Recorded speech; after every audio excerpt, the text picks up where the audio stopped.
1 Coríntios 1, 18 até o verso número 25.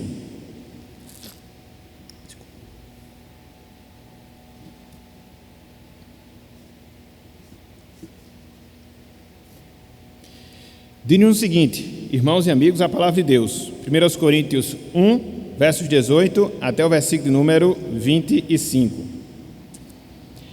Certamente, a palavra da cruz é loucura para os que se perdem, mas para nós que somos salvos, poder de Deus.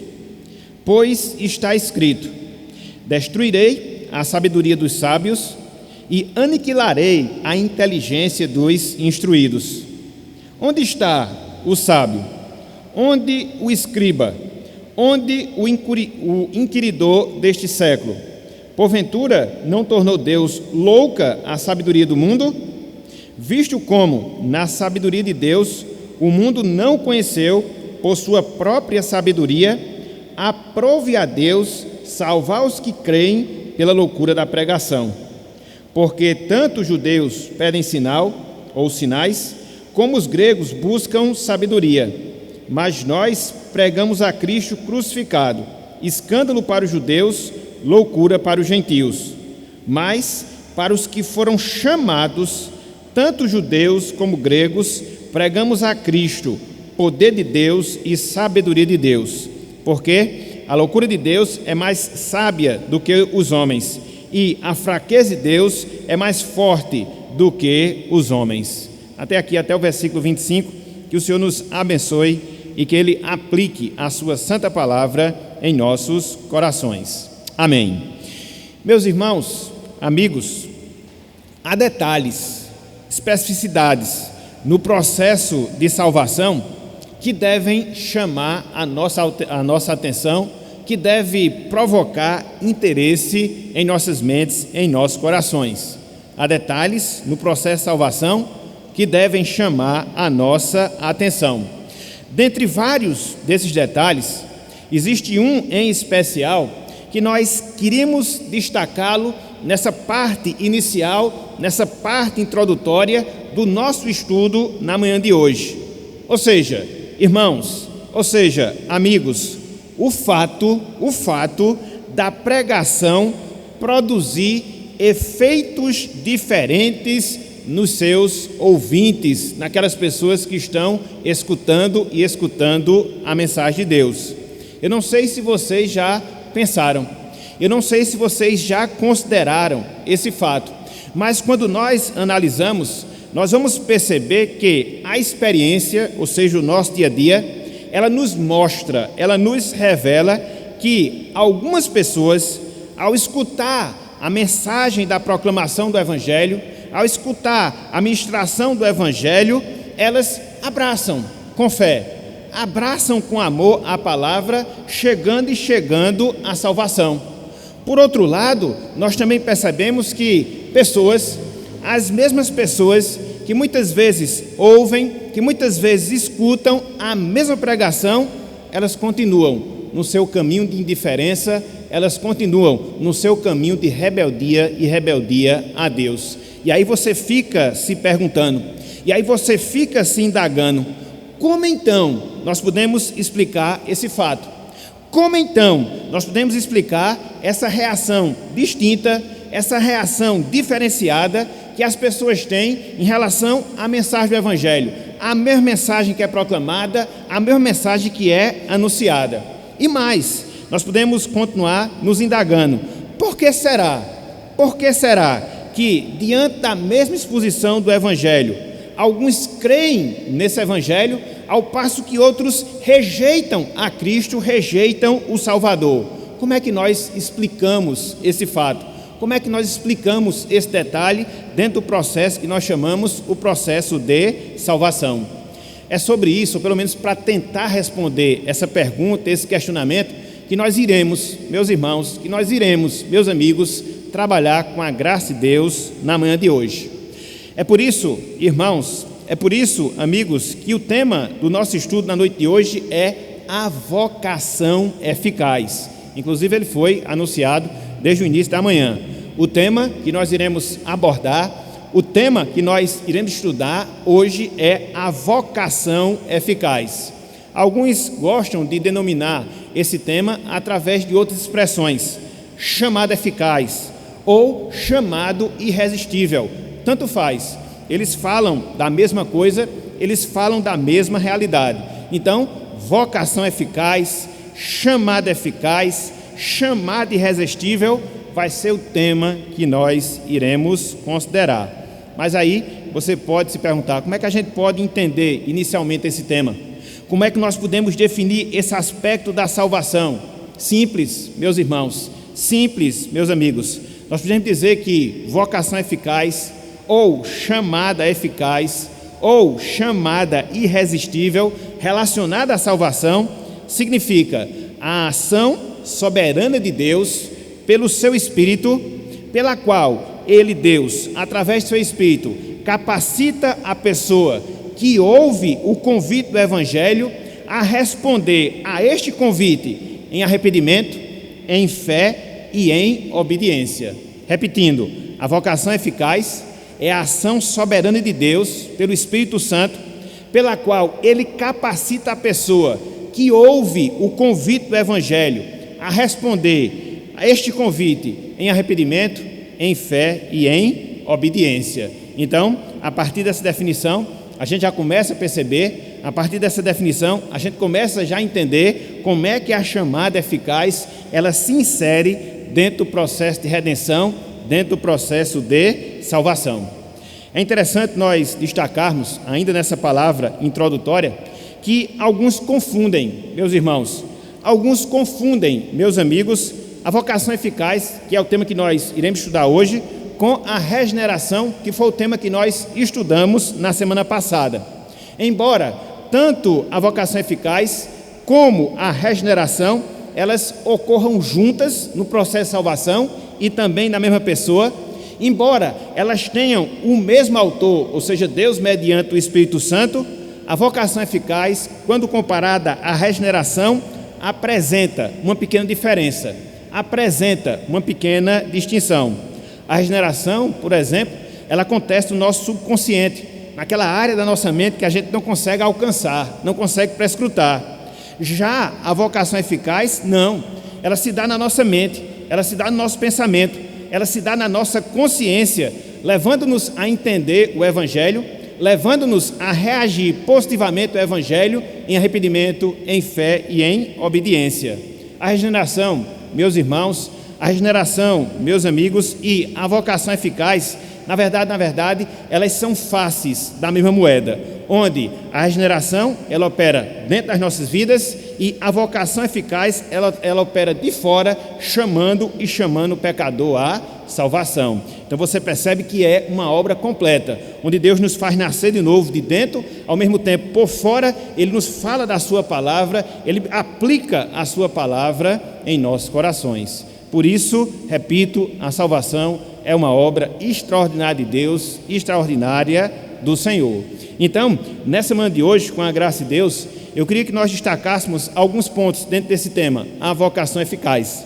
Na verdade, a gente vai trabalhar 4 divisões dentro do nosso estudo na manhã de hoje, que não exaure em si a questão, mas pelo menos nos dá uma visão mais ampla, uma visão mais ampliada, para que a gente possa entender alguns detalhes relacionados à salvação. Então, atentemos bem para aquilo que nós iremos passar a detalhar a partir desse instante. Em primeiro lugar, meus irmãos, meus amigos, eu queria que nós pensássemos um pouco na necessidade, na carência que nós temos de passarmos por esse processo, de passarmos pela vocação eficaz, a necessidade da vocação eficaz, a necessidade do chamado eficaz, a necessidade do chamado irresistível de Deus em relação à nossa salvação. Diante disso, nós podemos nos questionar, diante disso nós podemos nos perguntar, por que será que esse chamado interior do Espírito Santo, ele é tão importante? Por que será que esse chamado interior do Espírito Santo, ele é tão necessário na salvação de uma vida, na salvação de uma alma? Será que não seria muito mais fácil as pessoas simplesmente ouvirem as pessoas simplesmente escutaram o Evangelho e elas por si mesmas poderem dar a sua resposta positiva à palavra? Será que não era bem mais fácil se assim fosse? Pensando em termos humanos, até poderia, mas a gente vai ver que na prática não é assim. E por que isso não se dá, meus irmãos? E por que isso não se dá, meus amigos? Por causa da condição do homem em relação à pessoa de Deus, em relação à pessoa do Senhor. Então, conforme nós observamos desde estudos anteriores, o pecado, a queda de Adão, trouxe consequências não só para ele, para Adão, mas também para toda a sua descendência. E dentre vários resultados, dentre vários efeitos que a transgressão de Adão gerou para as nossas vidas, é de ter afetado, meus irmãos, meus amigos, os nossos sentidos espirituais, inclusive a nossa mente, para nós não podermos hoje de nós mesmos considerar, pensar e entender a revelação de Deus através da sua palavra. Talvez nós não percebamos, talvez nós não consideremos, mas quando nós olhamos uma radiografia mais pormenorizada da situação espiritual do homem depois da queda, dentre várias coisas que aconteceu na sua vida, aconteceu em especial esta: a sua mente hoje ela é incapaz de por si mesma entender a palavra, de por si mesma se voltar para a palavra e assim desfrutar da salvação. É por isso que ele precisa desse chamado eficaz. É por isso que ele precisa desse chamado interior. É por isso que ele precisa desse chamado interno no seu coração, para que ele possa ter a sua mente despertada, para que ele possa entender quem é o Salvador, compreender o plano de salvação e, pela ação de Deus na sua vida, se voltar para Deus, se voltar para o Evangelho. Então, a condição espiritual na qual o homem se encontra, decorrente do pecado, que dentre várias coisas afetou a sua mente, para que ele, por ele mesmo, não possa compreender as verdades de Deus, por causa disso em si, ele precisa dessa vocação, ele precisa desse chamado, ele precisa desse agir de Deus, para que assim, somente assim, a salvação ela torne-se realidade na sua vida, torne-se realidade no seu viver aqui na terra. E quando nós fazemos, meus irmãos, quando nós fazemos, meus amigos, essas afirmações, nós as fazemos baseadas no ensino que nós temos da palavra, baseadas no ensino que nós temos nas Escrituras Sagradas. E aqui eu queria chamar a atenção, pelo menos de dois textos que confirmam esse fato, que confirmam essa realidade, ou seja, essa incapacidade que o homem tem de si mesmo se voltar para Deus e a necessidade que ele tem de Deus agir na sua mente, de Deus lhe implantar o seu Evangelho, para que assim ele responda positivamente a este Evangelho.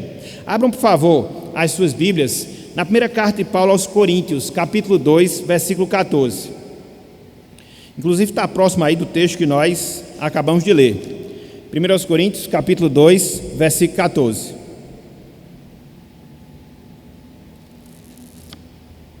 Olhem só o que nos diz aqui a palavra de Deus. Ora, o homem natural não aceita as coisas do Espírito de Deus, porque eles são loucura, e nem pode entendê-las, porque elas se discernem espiritualmente. Veja que o contexto dessa passagem, versículos de 12 até o versículo 15, Paulo ele está fazendo um contraste. Paulo ele está fazendo uma comparação entre dois tipos de homem: o homem espiritual e o homem não espiritual, ou seja, o homem não regenerado. Então, quando você lê do versículo 12 até o versículo 15, nós só fizemos referência ao versículo 14. Você vai perceber justamente isso, esse contraste, essa comparação entre dois tipos de homens que o apóstolo Paulo aqui faz: do homem espiritual, do homem salvo, e do homem não espiritual, do homem que ainda não passou pelo processo de regeneração. Mas aí, quando você trabalha esse texto específico do versículo 14, você considera que aqui nesse verso, o apóstolo Paulo, inspirado por Deus, ele faz pelo menos duas afirmações em relação ao segundo tipo de homem, ao homem não espiritual, ao homem não regenerado. Quais são essas afirmações? Quais são essas declarações que Paulo faz, especificamente falando, dirigindo-se para aquelas pessoas não regeneradas, dirigindo-se para aquelas pessoas não salvas? A primeira delas, que esse homem, que essa pessoa, ela não aceita as coisas do Espírito de Deus. É por isso que ele fala: ora, o homem natural não aceita as coisas do Espírito de Deus. O homem natural não aceita a revelação de Deus na sua palavra. O homem natural não aceita a verdade de Deus. Mas aí nós nos questionamos: por que será que existe essa rejeição? Por que será que o homem natural não aceita a palavra de Deus? A sequência do verso, nós encontramos a resposta para isso. Na sequência do verso, nós encontramos a razão pela qual isso acontece, que é a segunda afirmação que o apóstolo Paulo faz. Ou seja, o homem natural, ele não aceita a palavra do Senhor porque ele não entende, ele não compreende essa revelação. Veja o que Paulo fala na sequência: porque eles são loucura. É loucura para quem? Para o homem natural. Por isso ele não entende, por isso ele não aceita, melhor dizendo, essa revelação. E não podem entendê-las, porque elas se discernem espiritualmente. Então, em toda e qualquer pessoa que ainda não passou pelo processo de salvação, existe essa realidade. Por não dizer essa triste realidade. Em primeiro lugar, ele não aceita a palavra, e essa rejeição que ele tem em relação à palavra é decorrente do fato dele não compreender essa palavra, porque ela é carnal, ele não é espiritual. A palavra não foi ainda implantada no seu coração, ela não faz parte ainda da sua vida, por isso ele não consegue nem entendê-la, nem tampouco aceitá-la. Então, dentro desse quadro, meus irmãos, dentro desse quadro, meus amigos, somente a ação divina, somente a ação de Deus, abrindo a mente, o entendimento espiritual da pessoa não salva, capacitando a entender a mensagem, capacitando a se voltar para a mensagem, somente isso é suficiente para poder salvar essa vida, redimir essa alma. Então veja que os efeitos do pecado, eles foram danosos, e a gente está vendo alguns desses efeitos ao longo desses estudos. Aqui específico, ele causou essa confusão mental no sentido espiritual do pecador, de sorte que ele não entende a palavra, por isso rejeita a palavra, e somente a ação divina para mudar toda essa triste situação na qual ele se encontra. Então, o primeiro texto que nós queríamos fazer referência, o primeiro texto que nós queríamos fazer alusão é este aqui, de 1 Coríntios capítulo 2, versículo 14. É interessante porque quando você lê aqui os versículos 12 e o versículo 13 de Coríntios, você percebe a diferença em relação ao homem espiritual. Você percebe a diferença em relação à pessoa regenerada. Foi aquilo que nós falamos agora há pouco. Há um contraste aqui. Então, no versículo 14, ele se dirige para os não salvos. Nos versículos 12 e 13, ele se refere aos salvos. E veja como é diferente a postura dos dois. Olhem só, versículos 12. Ora, nós não temos recebido o Espírito do mundo, e sim o Espírito que vem de Deus. Veja, para que conheçamos o que por Deus nos foi dado gratuitamente. Então recebemos o Espírito de Deus, e a partir do momento que nós recebemos o Espírito, a gente conhece as verdades espirituais, a gente conhece aquelas verdades que Deus nos revelou através da sua palavra. Versículo 13, olha só: disto também falamos, não em palavras ensinadas pela sabedoria humana, mas ensinadas pelo Espírito, conferindo coisas espirituais com espirituais. Então, essa verdade ela agora é acessível a nós. Essa verdade agora ela é compreensível, porque a nossa mente foi aberta. Passamos pela vocação eficaz. Deus habilitou a nossa mente para podermos enxergar a Cristo, entendermos a sua salvação e assim andarmos no seu caminho. É por isso que no versículo 16, arrematando toda a questão, o apóstolo Paulo fala, aqui se dirigindo mais uma vez aos salvos. Ele diz: pois quem conheceu a mente do Senhor que o possa instruir? Veja a declaração final: nós, porém, temos a mente de Cristo. É isso, meus irmãos, é isso, minhas irmãs, que desde a nossa conversão passou a ser realidade na nossa vida. Uma mente envolvida em densas trevas espirituais foi removida. A luz do Evangelho brilhou nos nossos corações. A luz do Evangelho brilhou nas nossas mentes. Deus nos deu a mente de Cristo, e agora a gente pode entender essa palavra, se voltar para essa palavra e andar consoante a esta palavra.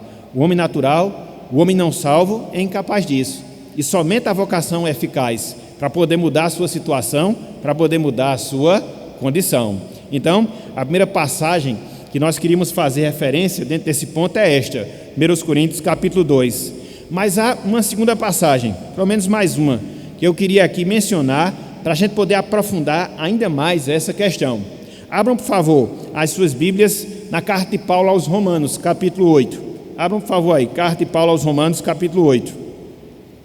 Versículos de 7 a 8.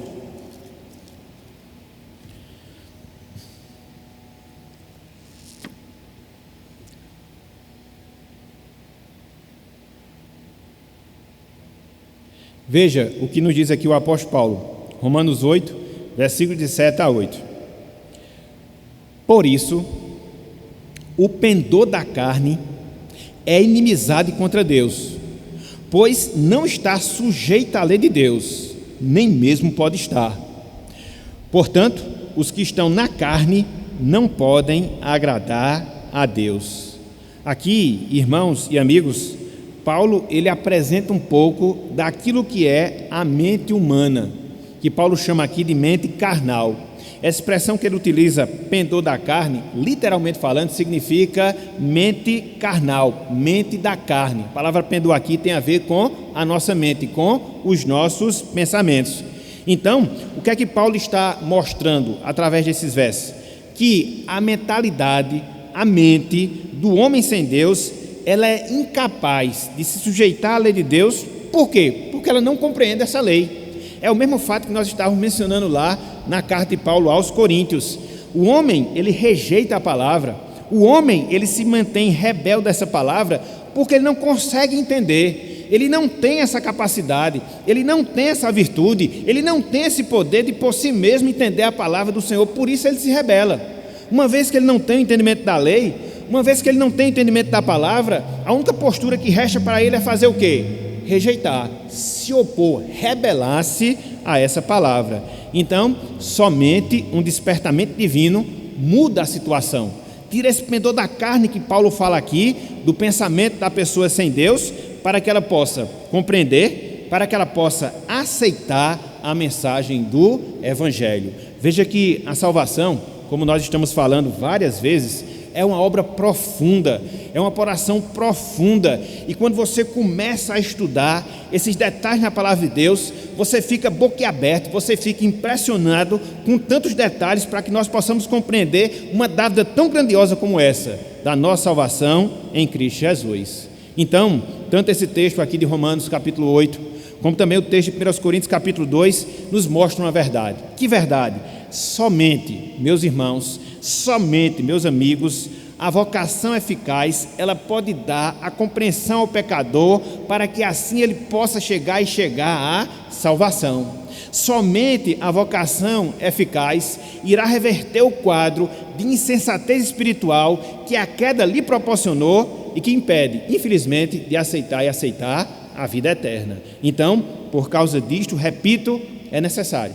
Por causa disto, repito, o homem carece dessa operação, especificamente falando, dessa vocação eficaz, desse chamado irresistível, desse chamado interior de Deus pelo Espírito mediante a palavra em seu coração. Acontece junto da regeneração.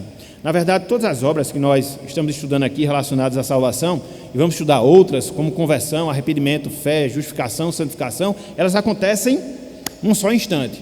É só para você poder dividir dentro de um processo de compreensão melhor para as nossas mentes. Então, uma vez que nós somos regenerados, Deus nos chama especialmente, e nesse chamado, os nossos sentidos espirituais, eles são despertos para que assim nos voltemos para o Senhor.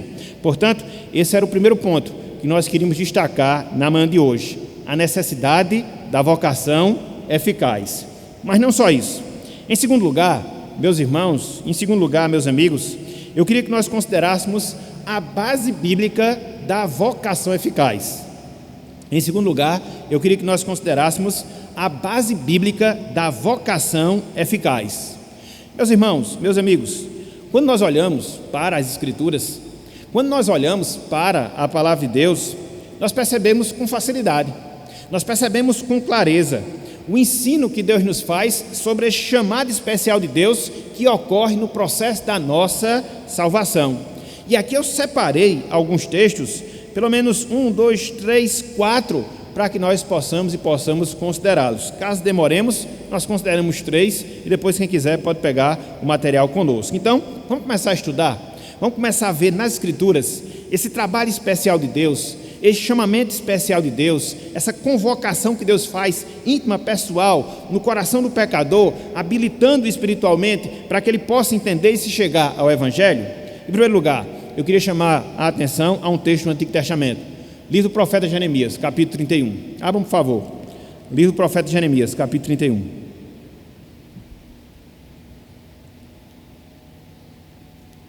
Versículo 33.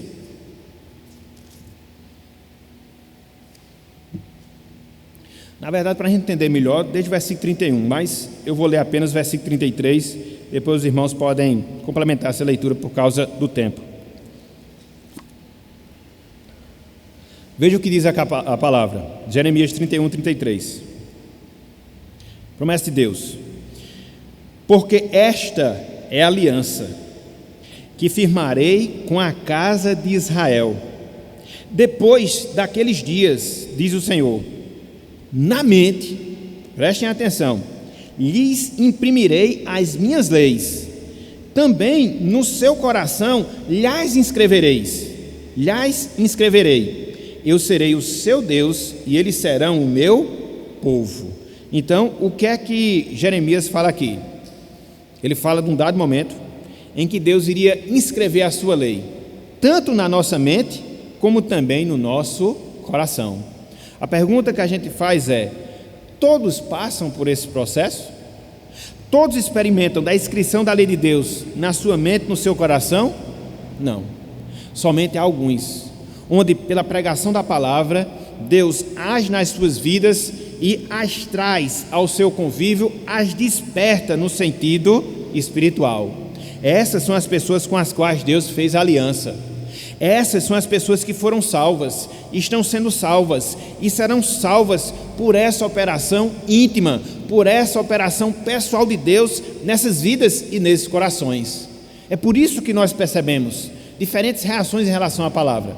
Muitas vezes você está falando a um mesmo auditório, muitas vezes você está falando a um grupo determinado de pessoas, da mesma classe social, da mesma condição financeira, da mesma idade, às vezes da mesma casa, e aí as reações são distintas. Por quê? Em algumas, Deus faz a operação dessa obra, inscreve a sua lei na sua mente, no seu coração, abre o seu entendimento para colocar a sua palavra, e quando isso acontece, a pessoa se volta amorosamente a Deus e a sua palavra. Então, o que é isso? É esse operar.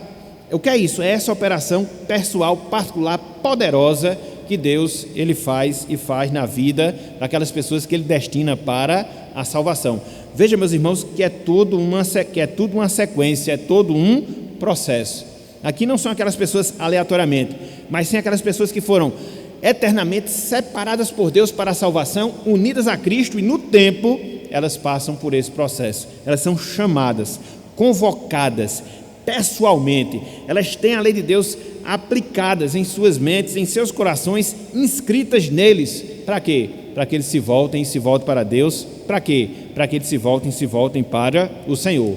É interessante que quando você lê aqui essa promessa de Jeremias, capítulo 31, versículo 33, aqui você vê essa promessa para o futuro, né?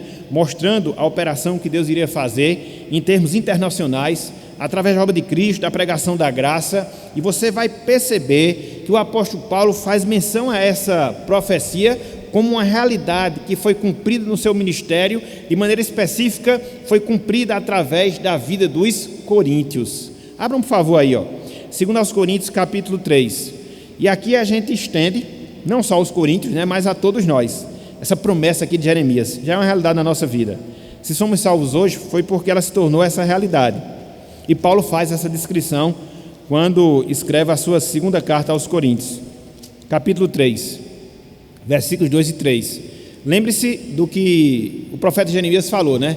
Deus vai inscrever a sua lei na nossa mente e no nosso coração. Aqui nesse trecho de 2 Coríntios capítulo 3, Paulo vai estar defendendo a sua autoridade apostólica. E dentre a argumentação que ele utilizará para poder comprovar que ele de fato era um apóstolo, é mostrar o produto do seu ministério na vida dos irmãos da igreja de Corinto. E como foi o seu ministério? Aplicado pelo Espírito Santo mediante a palavra no coração daqueles irmãos. Olha só a coisa fantástica, olha só a coisa maravilhosa. Veja, 2 Coríntios capítulo 3, versículos 2 e 3. Paulo assim nos ensina em relação aos irmãos de Corinto, melhor dizendo, e todos nós somos salvos, por extensão. Ele diz: vós sois a nossa carta, veja, escrita em nosso coração, conhecida e lida por todos os homens, estando já manifestos como carta de Cristo, veja agora, produzida pelo nosso ministério, escrita não com tinta, mas pelo Espírito do Deus vivente, não em tábuas de pedra, mas em tábuas de carne, isto é, nos corações. Então o Espírito Santo inscreve a lei de Deus no nosso coração, ele imprime a lei de Deus na nossa mente, ele abre o nosso entendimento para que nós possamos entender e receber essa palavra e reagir positivamente a essa palavra. Jeremias profetizou sobre isso, Paulo mostrou essa realidade, e esse é um fato que nós não podemos jamais nos distanciar da vocação de Deus, do seu chamado particular sobre cada uma das nossas vidas. Então, o primeiro texto que nós queríamos fazer referência é essa profecia de Jeremias com a sua aplicação em Coríntios, melhor dizendo. Em segundo lugar, vamos para Romanos capítulo 8. Abram, por favor, aí as suas Bíblias, na carta de Paulo aos Romanos capítulo 8, versículos 28 até o versículo número 30. Romanos 8, versículo 28 até o versículo 30.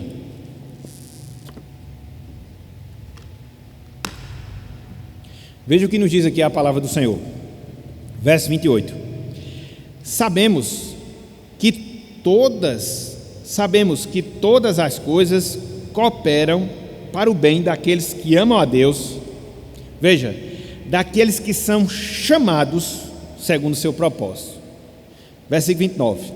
Porquanto aos que de antemão conheceu, também os predestinou, para serem conformes à imagem de seu Filho, a fim de que ele seja o primogênito entre muitos irmãos.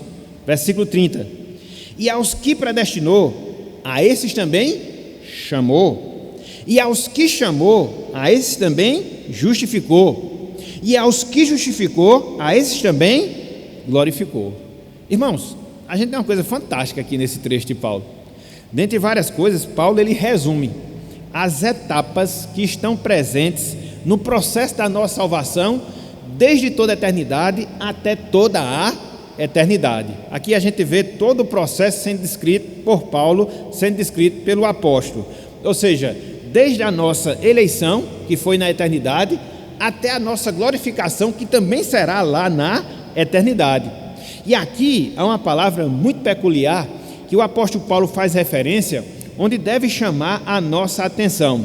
E essa palavra você encontra tanto no versículo 28, como também você encontra no versículo número 30, pois ele diz, no finalzinho do versículo 28, daqueles que são chamados, porque ele diz no versículo 30, a esses também chamou.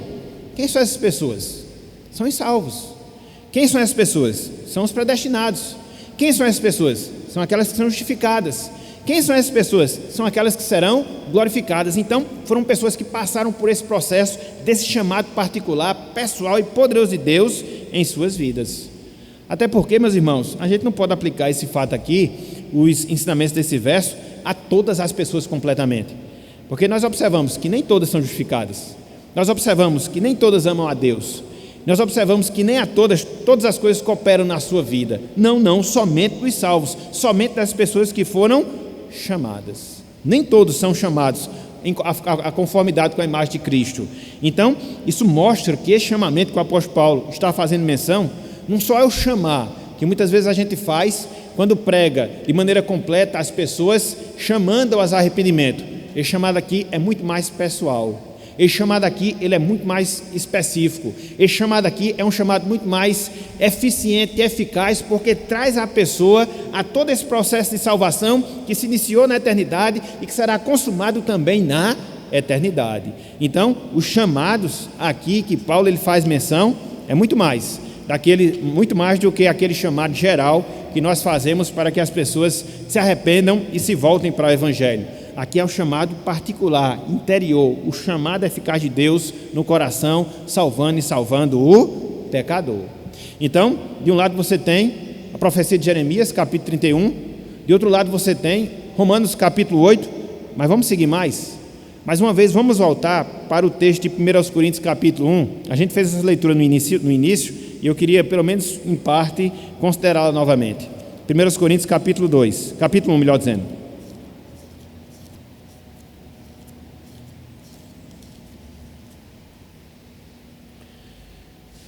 Versículos 22 a 24. 1 Coríntios 1, 22 a 24.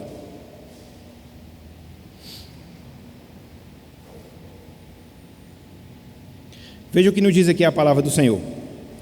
Porque tanto os judeus pedem sinal ou sinais, como os gregos buscam sabedoria.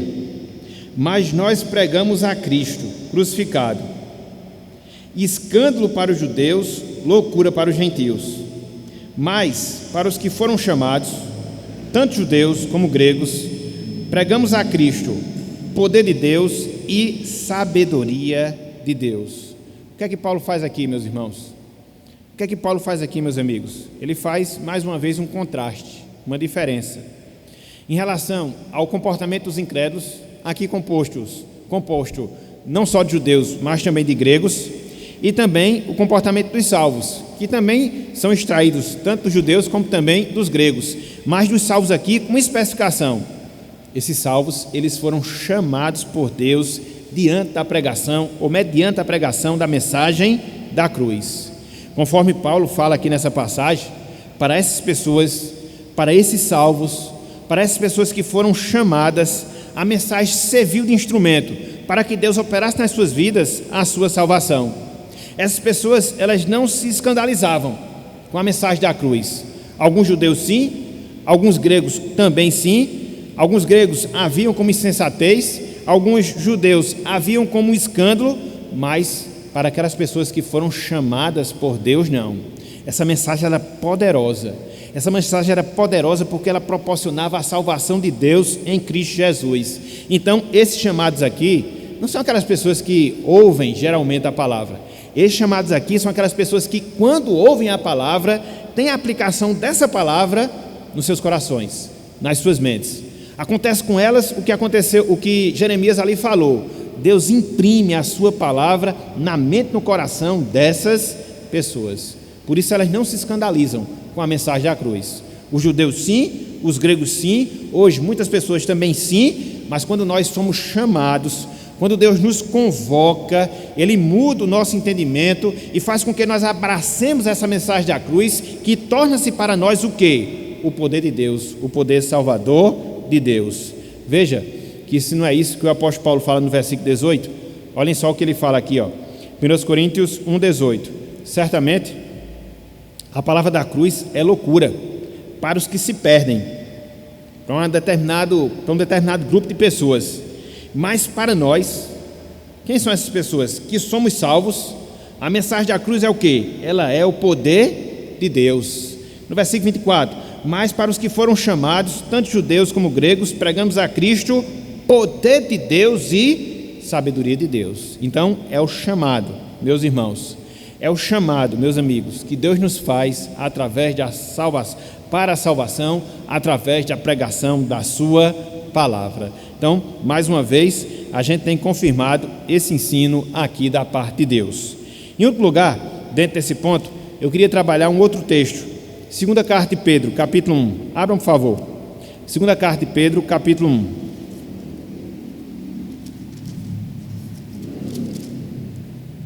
Versículo 10.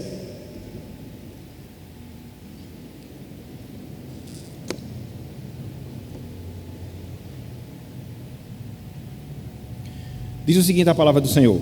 Segunda de Pedro, capítulo 1, versículo 10. Por isso, irmãos, procurai com diligência, cada vez maior, prestem atenção, confirmar a vossa vocação, ou vosso chamado, pode ser traduzido também essa palavra, e eleição. Porquanto, procedendo assim, não tropeçareis em tempo algum. Aqui você encontra uma exortação de Paulo dirigindo-se aos salvos, aos santos. Para quê? Para que eles pudessem, com diligência, confirmar que haviam sido eleitos, escolhidos por Deus para a salvação, e que haviam sido chamados, vocacionados para essa salvação. É claro aqui que ele não está se dirigindo a todas as pessoas no seu sentido geral, mas somente aquelas pessoas que, ao ouvir um chamado geral, foram chamadas por Deus no sentido especial e agora têm a realidade da salvação em suas vidas. E precisam agora confirmar, tanto que foram eleitas, como também foram vocacionadas para essa salvação.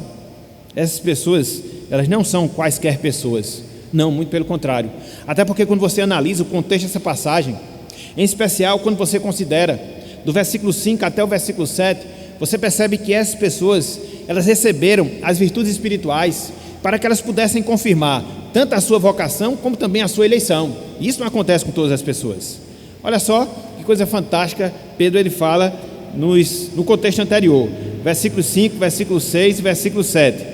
Depois ele diz que essas pessoas que experimentam dessas virtudes, que ele descreve aqui desses 3 versos, elas confirmem não só a sua eleição, mas também a sua vocação. Confirmem que verdadeiramente foram chamadas. Confirmem que verdadeiramente foram despertadas para a salvação. E ele fala, versos 5, 6 e 7. Por isso mesmo, vós, reunindo toda a vossa diligência, associai com a vossa fé a virtude, com a virtude o conhecimento, com o conhecimento o domínio próprio, com o domínio próprio a perseverança, com a perseverança a piedade, com a piedade a fraternidade, com a fraternidade o amor. Versículo 11. Pois desta maneira é que vos será amplamente suprida a entrada no reino eterno de nosso Senhor e Salvador, Jesus Cristo. Então, essas pessoas aqui que foram chamadas, que tinham sido eleitas por Deus, elas viviam essas virtudes.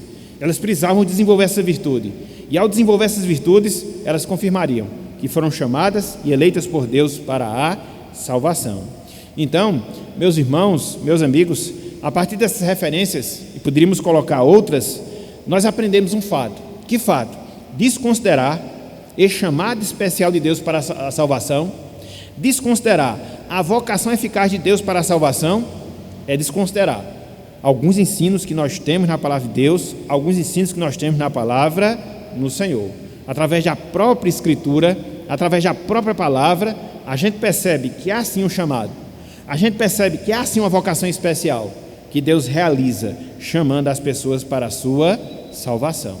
Então, em segundo lugar, o que é que nós queríamos ver? A base bíblica da vocação eficaz. Então, não percam a sequência. Em primeiro lugar, a necessidade da vocação eficaz, nós já vimos.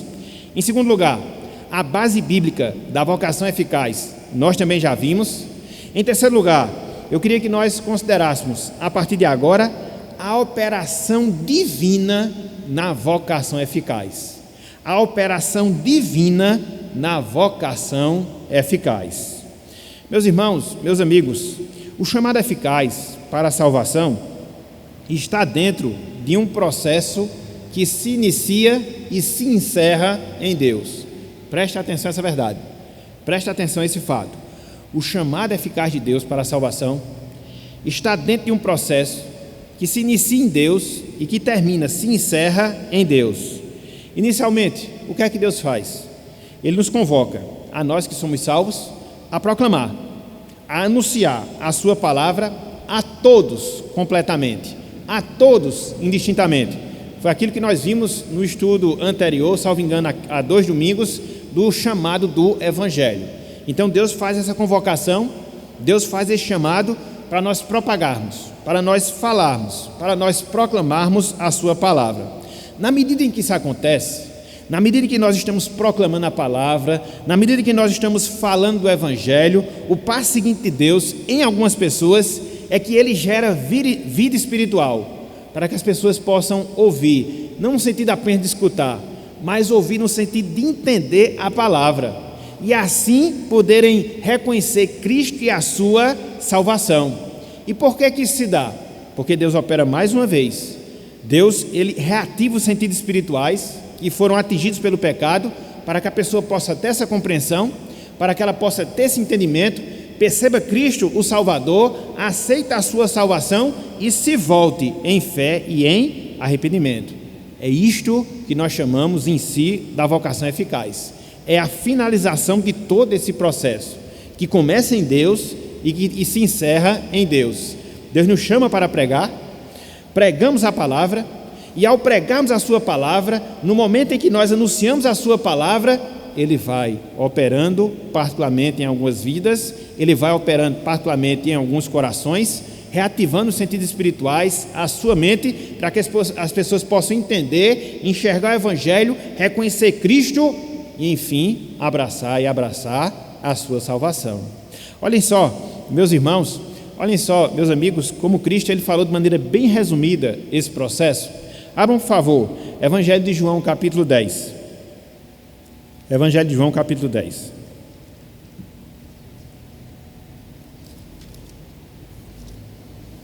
Muitas vezes a gente lê esse texto, até sabemos de qual é salteado, mas às vezes a gente não considera o detalhe específico que nós encontramos aqui nessa passagem, que mostra essa operação de Deus na vocação eficaz, despertando determinadas pessoas a ouvir a sua palavra, a se voltar para Ele em arrependimento e fé. Isso não acontece com todos, apenas com alguns. E o próprio Cristo já havia ensinado isso. O próprio Cristo já havia mostrado essa verdade. Vejam aí, Evangelho de João, capítulo 10, versículos 24 até o versículo de número 27. Evangelho de João, capítulo 10, versículos 24 até o versículo de número 27. Diz o seguinte a palavra: rodearam-no, pois, no caso de Jesus, rodearam a Jesus, pois, os judeus e o interpelaram: até quando nos deixarás a mente em suspenso? Se tu és o Cristo, dize-o francamente. Então veja, é interessante, né? Cristo já havia passado aí 3 anos de ministério, falado, ensinado, e os judeus, que não haviam sido chamados para a salvação, pelo menos até o momento, não conseguiram enxergar que ele era o Cristo, e queria que Cristo detalhasse, explicitasse esse fato. Se você é o Cristo, diz-o. Ora, Cristo já tinha falado que ele era o Cristo, Jesus já tinha dito que ele era o Cristo, ele já tinha feito esse anúncio, mas eles estavam rejeitando, eles não haviam aceitado, eles não tinham entendido essa mensagem. Aí Cristo prossegue aqui no diálogo, versículo 25. Respondeu-lhe Jesus: já vou-lo disse, e não credes. As obras que eu faço em nome do Pai testificam a meu respeito. Então tudo aquilo que eu fiz, os milagres que eu operei, as obras que eu realizei, confirmam que eu sou Cristo. Eu não preciso responder essa pergunta, ela já foi respondida. As minhas ações, as minhas operações, os meus milagres, a minha própria palavra já confirmam que eu sou Cristo, mas vocês não creem, vocês não aceitam, vocês não entendem. Essa é a realidade do homem sem Deus, certo? Mas agora ele se dirige e ele prossegue, melhor dizendo, versículo 26. Mas vós não credes, porque não sois das minhas ovelhas. Então ele permanece na sua argumentação, dirigindo-se aos judeus incrédulos, que eles não criam em Cristo, apesar das suas manifestações, apesar dos seus ensinos. E qual era a razão dessa rejeição? Eles não faziam parte do rebanho de Cristo, eles não eram escolhidos por Deus para a salvação. Mas agora, versículo 27, ele se dirige para outro grupo. Olhem só, versículo 27. As minhas ovelhas, ou seja, o meu povo escolhido, o meu povo separado para a salvação, as minhas ovelhas ouvem a minha voz. Eu as conheço, veja, e elas me seguem. Então, eles ouvem no sentido pleno mesmo de ouvir, no sentido de entender, no sentido de aprender, no sentido de colher para o coração, reter para o coração. Então, por que essas pessoas conseguem entender a palavra de Cristo? Porque são das suas ovelhas. Essas pessoas são conhecidas por Cristo e por isso elas abraçam a sua salvação. Então, suponhamos que Cristo tivesse passado mais 30 anos de ministério, que Cristo tivesse prosseguido com as suas realizações, com os seus milagres, com os seus sinais, com os seus ensinos. Por mais que ele tivesse se empenhado, os judeus permaneceriam céticos, incrédulos. Por quê? Pelo menos boa parte deles, não se constituíam em ovelhas de Cristo, por isso não ouviam, não entendiam a sua voz. Mas nós não. Inclusive, existe até um pregador, não sei se é da atualidade ou se era da antiguidade, que ele dizia que as ovelhas de Cristo, elas têm duas marcas que as distinguem: o ouvido e os pés. O ouvido porque ouvem, no sentido de entender, e os pés porque obedecem, cumprindo aquilo que se deve fazer. Então, quando você vê uma pessoa dessa forma, que retém a palavra, que abraça a palavra, que procura seguir nessa palavra, ali você já tem um potencial salvo, que está agindo como uma pessoa salva, que está agindo como uma pessoa que foi vocacionada para a salvação, conforme o ensino de Jesus Cristo. E aí, quando você segue na palavra do Senhor, inclusive nós fizemos menção a esse texto na semana passada, mas eu queria mencioná-lo novamente hoje. A gente tem um exemplo claro nesse sentido: a conversão de Lídia. Abram, por favor, mais uma vez, Atos dos Apóstolos, capítulo 16. Veja se Deus não operou através da pregação e trabalhou especificamente em Lídia, chamando para a sua redenção, chamando-a eficazmente. Veja, Atos 16,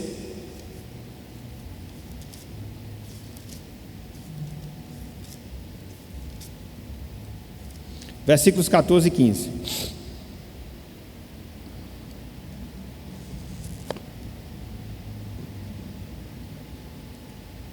Diz o seguinte a palavra: certa mulher, chamada Lídia, da cidade de Tiatira, vendedora de púrpura, temente a Deus, nos escutava. O Senhor lhe abriu o coração para atender às coisas que Paulo dizia. Então ela ouviu a pregação, e dentro dessa pregação Deus a chamou particularmente, trabalhando no seu coração e na sua mente, e ela passou a entender, a atentar para a palavra proclamada, para o ensino do apóstolo Paulo. E é interessante que o versículo 15 discorre a experiência dela depois desse fato. Versículo 15. Depois de ser batizada, no caso Lídia, ela e toda a sua casa, nos rogou dizendo: se julgais que eu sou fiel ao Senhor, entrai em minha casa e aí ficai. E nos constrangeu a isso. Então, tão logo ela foi salva, tão logo ela foi batizada, ela passou a servir ao Senhor. Isso aqui é um indício do seu chamado. Ela passou a servir ao Senhor, a servir aos apóstolos, a dar suporte para a pregação da palavra. Veja que essa chamada eficaz não é um fim em si mesma. Ela vai trazer consequências, ela vai trazer resultados. Dentre vários, a questão do serviço, a questão da entrega à obra do Senhor. Então, aqui, meus irmãos, aqui, meus amigos, nós observamos em si a operação divina na vocação eficaz. Então, nós já vimos a necessidade da vocação eficaz, nós já vimos a base bíblica da vocação eficaz, acabamos de ver a operação divina na vocação eficaz. Eu queria encerrar o nosso estudo na manhã de hoje, trabalhando, em último lugar, algumas características da vocação eficaz, alguns traços, algumas marcas, reiterando, algumas características da vocação eficaz. Meus irmãos, meus amigos, quando nós consideramos alguns exemplos bíblicos de pessoas que foram chamadas eficazmente, como nós acabamos de ver aqui o caso de Lídia, nós percebemos algumas marcas, algumas características desse chamado. E aqui eu queria me reportar ao exemplo de Zaqueu, que foi lido na parte introdutória da nossa escola dominical. A palavra Zaqueu significa aquele que é justo, aquele que é puro. Antes da sua conversão, Zaqueu não tinha nada disso. Somente depois foi que essa realidade passou a ser verdade na sua vida, de ser um homem justo, de ser um homem puro. Então, vamos voltar, mais uma vez, lá para Lucas 19, e vamos perceber, pelo menos 1, 2, 3, 4, 5, 6, 7 características do chamado eficaz. Aqui eu vou só fazer uma citação bem rápida, nós já estamos com o horário avançado, não vou me aprofundar muito não, queria só fazer os destaques, só para a gente poder enxergar como é que isso acontece na prática e ver como isso é lindo, como isso é maravilhoso. Abram, por favor, aí, Lucas capítulo 19.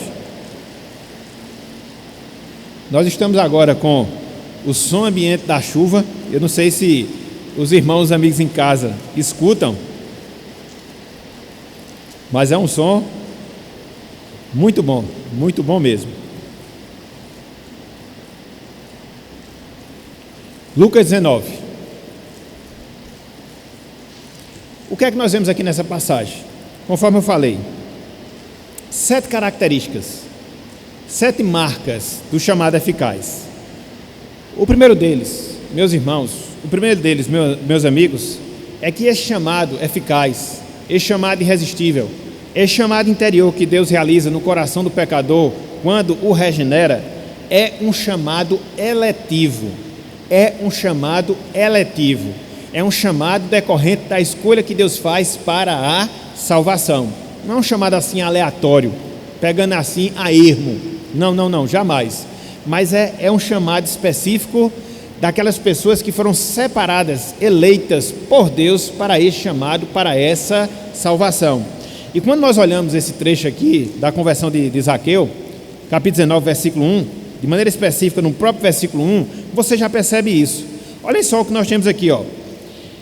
Entrando Jesus, aqui o sujeito oculto, em Jericó, ou entrando em Jericó, melhor dizendo, atravessava Jesus a cidade.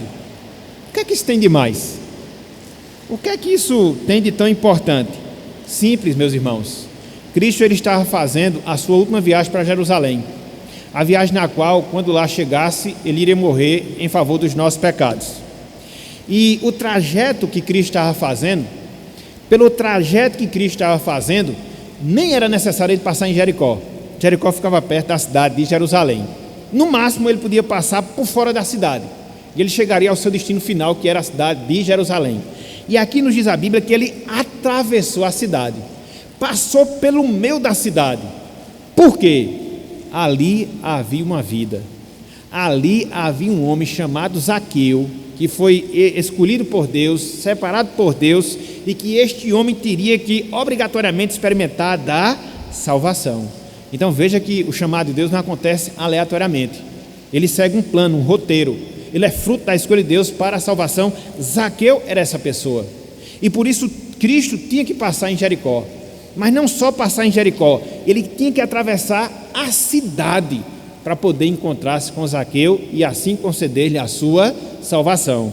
Então, é importante a gente poder fazer esse destaque, porque essa travessia que Cristo fez em Jericó, ela não foi sem razão, sem propósito. Teve um propósito. Estava fazendo a sua última viagem, não era nem necessário passar em Jericó, havia outras rotas. Podia passar por fora da cidade, mas ele passou no meio da cidade, porque ali havia uma pessoa que foi separada para a salvação.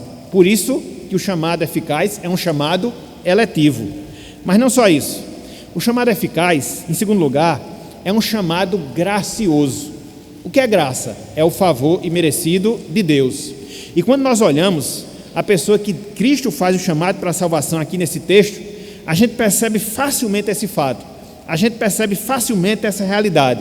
Veja quem era Zaqueu, quais eram as suas condições no sentido social, e veja que, humanamente falando, ele não era merecedor da salvação, porém foi porque Deus havia destinado e havia chamado para esse propósito. O havia chamado para esse propósito. Versículo 2, olhem só, em relação a Zaqueu: eis que um homem chamado Zaqueu, maioral dos publicanos e rico, ele era chefe dos cobradores de impostos.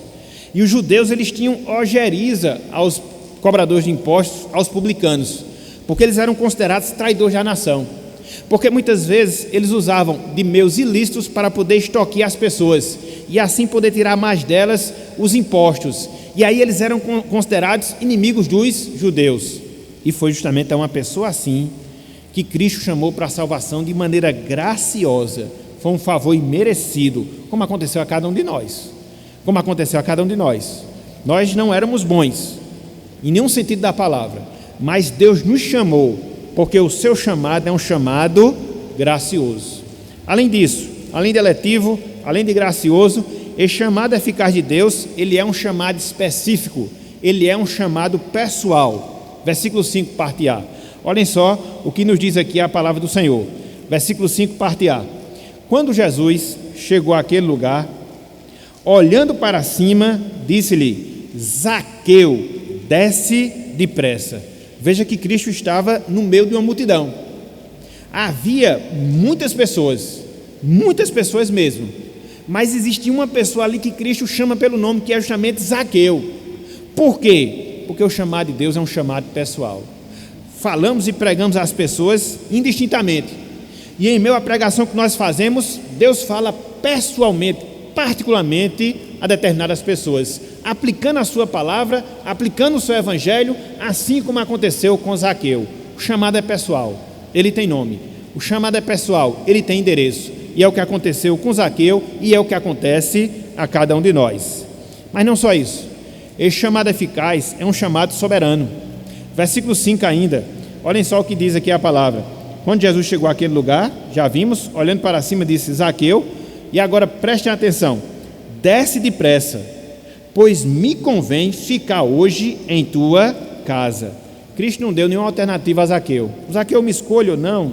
Zaqueu, opte por mim ou não? Não, Zaqueu, você vai ter que descer, porque hoje está determinado que eu irei repousar na tua casa. Era uma ordem e deveria ser cumprida, e foi cumprida, porque estava debaixo da vontade do Senhor.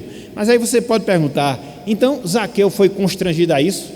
Então ela aceitou forçosamente esse chamado de Cristo? Não, porque em quinto lugar, meus irmãos, meus amigos, esse chamado eficaz, ele é um chamado vitorioso. Olha o que acontece no versículo 6. Olha só a reação de Zaqueu. Veja o que diz a palavra. Ele, Zaqueu, desceu a toda pressa e o recebeu com alegria. Por que Zaqueu tem essa disposição agora em relação a Cristo? Em primeiro lugar, ele procura, tanto é, se esforça para poder ver a Cristo, e quando ele ouve o chamado de Cristo, ele desce com alegria, porque o seu coração já havia sido mudado, porque o seu interior já havia sido transformado, e Deus o havia habilitado a receber a palavra e a responder positivamente essa palavra. Por quê? O chamado, ele é sempre vitorioso, o chamado eficaz, ele é sempre triunfante, porque ele não traz as pessoas à força para o céu, mas transforma o coração das pessoas para que elas possam dispostamente, para que elas possam amorosamente se voltar para essa palavra. Então, é um chamado eletivo, é um chamado gracioso, é um chamado pessoal, é um chamado soberano, é um chamado vitorioso.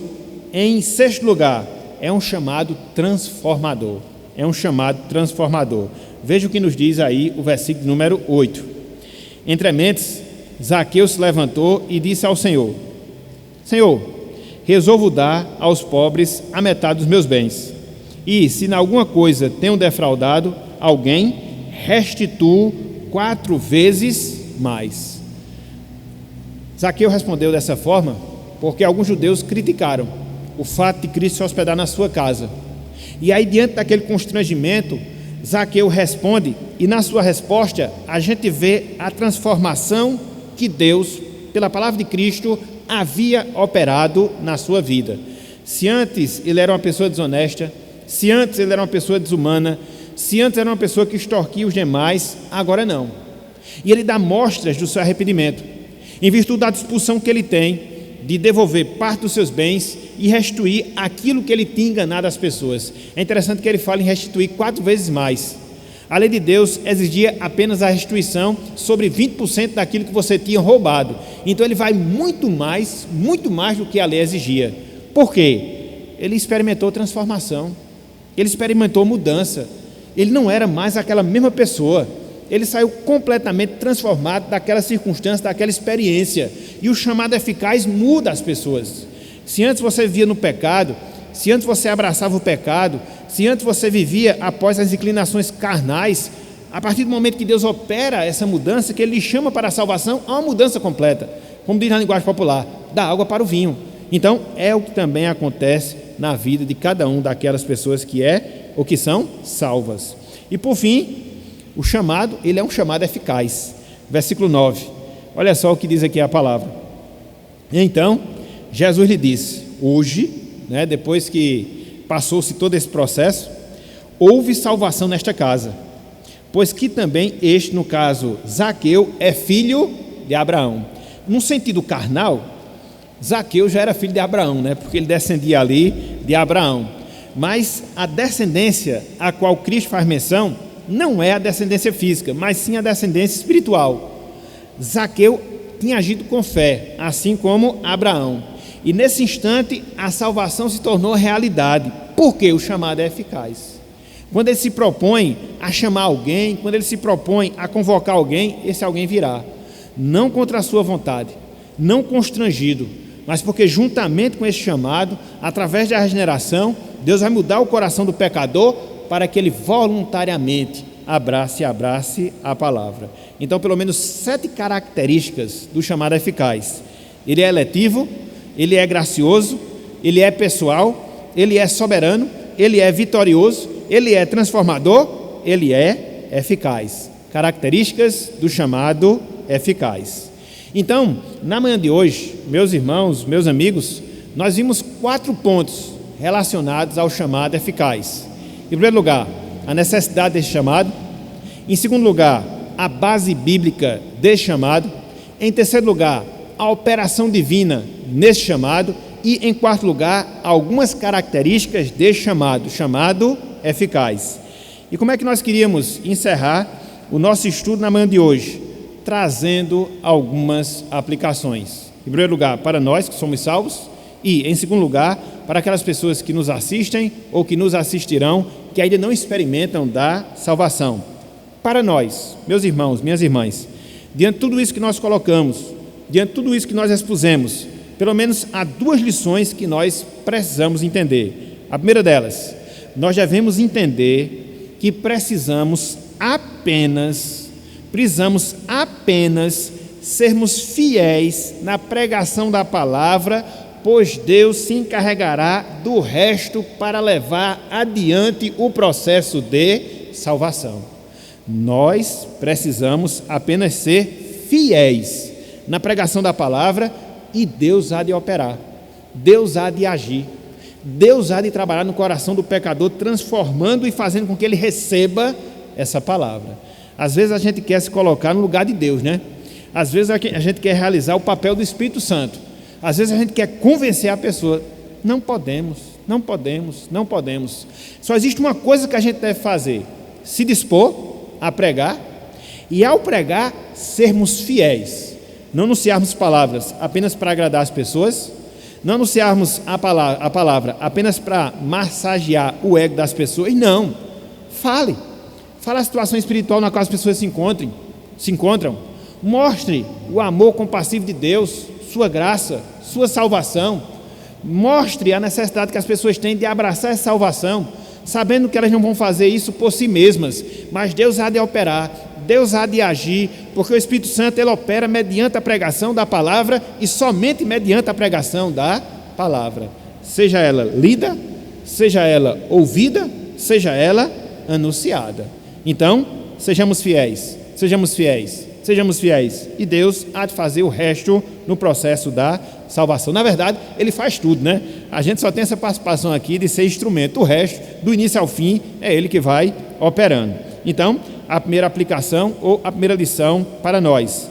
Em segundo lugar, meus irmãos, minhas irmãs, nós precisamos aprender, veja bem, que nunca haverá empecilhos na salvação de alguém que foi destinado para ela. Nunca haverá empecilhos à salvação de alguém que foi destinado para ela. Às vezes a gente fica com peso de consciência, né? Mas será o que foi que eu fiz? Foi que aconteceu? Porque fulano, cicrano, beltrano ouviram e não atenderam, não abraçaram a palavra. Será que eu não fui tão veemente? Será que eu não fui tão especializado naquilo que eu estava fazendo?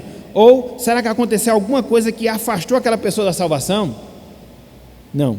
Se você for fiel, se você fizer a obra do Senhor na dependência do Senhor, deixe. Aquelas pessoas que Ele destinou para a salvação virão, de um jeito ou de outro, de uma forma ou de outra. A nós compete apenas semear a boa semente. A nós compete apenas, em algum momento, compartilhar a nossa transmissão nas nossas redes sociais. E deixe que o resto Deus ele vai fazer, e se as pessoas tiverem de vir, elas virão, porque não existe nada que impeça o pecador quando Deus o separa para a salvação, e quando Deus age no seu coração, transformando a sua vida. Isso traz um descanso tão grande para nós, e a gente pode deitar todas as noites a nossa cabeça no travesseiro, seguro, consciente de que nós fizemos aquilo que nós deveríamos fazer. Então, precisamos entender a necessidade de fidelidade, precisamos descansar, porque quando Deus age e não haverá ou não haverão impedimentos para que a pessoa possa experimentar da salvação. Não haverá impedimentos para que a pessoa experimente da salvação. Em outro lugar, aquelas pessoas que nos acompanham, nos assistem, que ainda não experimentam dessa salvação, que ainda não passaram por esse processo de vocação eficaz. O que é que vocês devem fazer? Qual é a obrigação que recai sobre vocês? Clame a Deus, clame a Deus, clame a Deus, clame a Deus, para que Deus abra a sua mente, para que Deus abra o seu coração e você possa não simplesmente escutar, mas você possa ouvir a voz do Espírito Santo falando profundamente, poderosamente, intimamente no seu coração, para que assim você se desperte e contemple o Salvador. Você reconheça a sua salvação, você se entregue a Ele, para que você experimente uma novidade de vida na sua vida, que lhe garantirá a existência eterna, a comunhão eterna com Deus, por toda a eternidade. Então, é isso, meu amigo, é isso, minha amiga, que você deve fazer. Clame, clame, clame, clame, para que a voz de Deus seja ouvida no seu coração, e através das Escrituras, você veja Cristo, se volte para Cristo, experimente a comunhão com Deus, não só nessa vida, mas por toda a eternidade. Esse é o desejo, essa é a nossa vontade para vocês, a partir do ensino da palavra do Senhor. Então, que Ele, Deus, nos abençoe e que Ele, Deus, aplique a sua santa palavra em nossos corações. Amém.